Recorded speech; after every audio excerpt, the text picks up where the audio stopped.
a full kitchen, a real bathroom, climate control, a bed you'd actually sleep in voluntarily, all in under 20 feet. The Wingam Oasi 540.1 is an Italian micro motorhome that just entered the American market, and on paper it shouldn't work. But the engineering is genuinely clever, especially one design feature in the bathroom that solves a problem every compact RV has failed to fix. We'll get there. First, why this vehicle exists. Here's a question. When was the last time you saw an American RV and thought, that's elegant engineering? American RVs are designed for maximum space, maximum amenities, maximum size. For decades, that made sense. But something is shifting. Fuel costs are climbing. Remote work is untethering people. And a growing number of buyers are asking a question the American RV industry wasn't built to answer. What if I want to travel in something I can actually drive every day? That's the gap Wingam is trying to fill.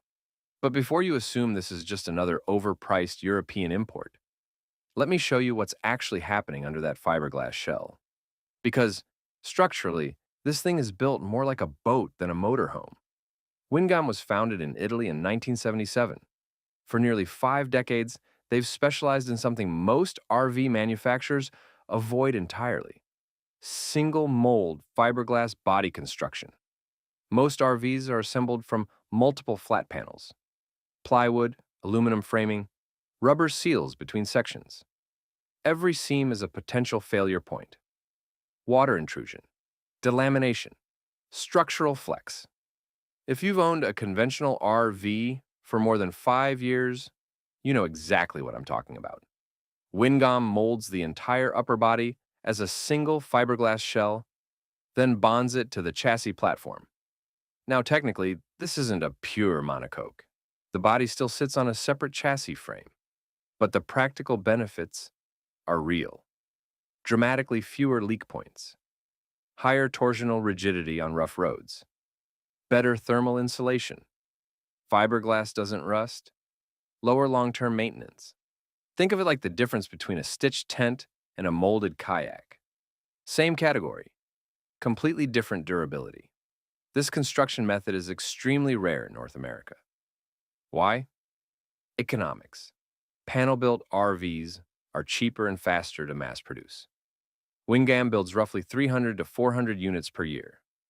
American manufacturers build tens of thousands. This is a niche product, by design. The 540 in the name refers to habitable body length, about 17 feet 9 inches, but total vehicle length, bumper to bumper, is approximately 19 feet 8 inches. For context, a Ford F-150 Super Crew is about the same length.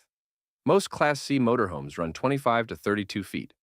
You can parallel park this, drive it into a parking garage, take it down narrow city streets. If you've ever tried navigating a 28-foot Class C through downtown anything, you immediately understand why this matters. This isn't a luxury feature. It's a usability feature that changes how often you'd actually use the vehicle. Here's where a lot of coverage gets this wrong.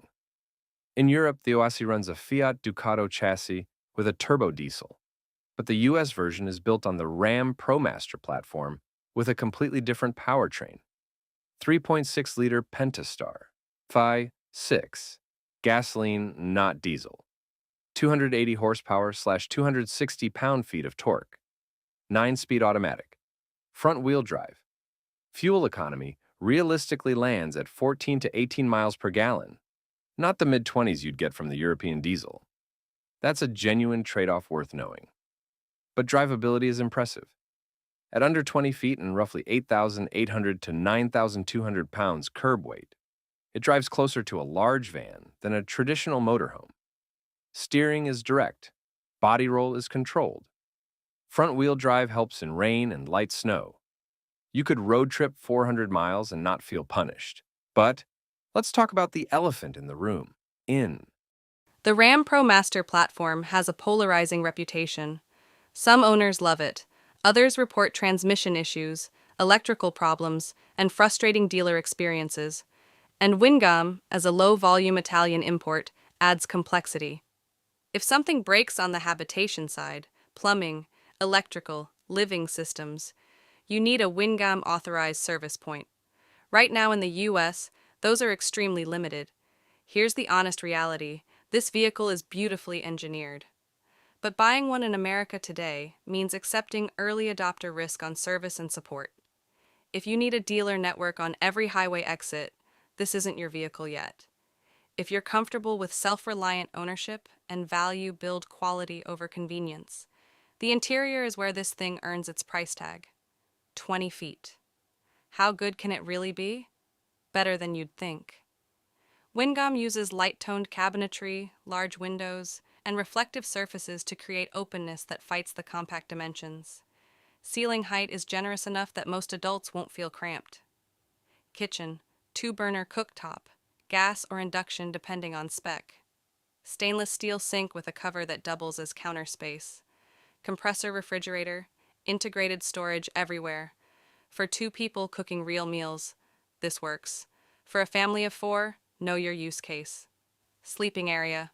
The dinette converts into a bed using high-density foam cushions that are genuinely sized for adults. European reviewers consistently rate it as comfortable for regular use, not just emergency overnights. Overhead and underseat storage add hidden volume throughout. The bathroom. Here's the engineering payoff. Every small RV faces the same dilemma: toilet, sink, and shower crammed into an airplane lavatory-sized space. Most give you a wet bath, where the entire room is the shower. You spray down the toilet, the sink, the walls, everything gets soaked. Wingam's solution: a rotating wall system, a bathroom wall panel mounted on a pivot. Default position: normal dry bathroom with toilet and sink. Rotate the wall, it seals off a dedicated shower enclosure. When you're done, rotate back. Dry toilet, dry sink, dry floor, mechanically simple, no electronics, and it solves the wet bath problem more elegantly than anything else in this size class. This is the detail that separates real engineering from marketing. The vehicle also includes a digital control panel, 4-season climate control, LED ambient lighting, tank monitoring, and a battery management system with solar integration capability. The fiberglass shell insulates better than typical van conversions, both thermally and acoustically. One number most reviews skip: payload capacity. With a curb weight around 9,000 pounds and a GVWR near 9,350 to 9,900, your remaining payload is roughly 400 to 800 pounds. Add 2 adults, gear, water, food, and a dog. It gets tight fast. Not a deal breaker, but a real constraint the brochure won't emphasize.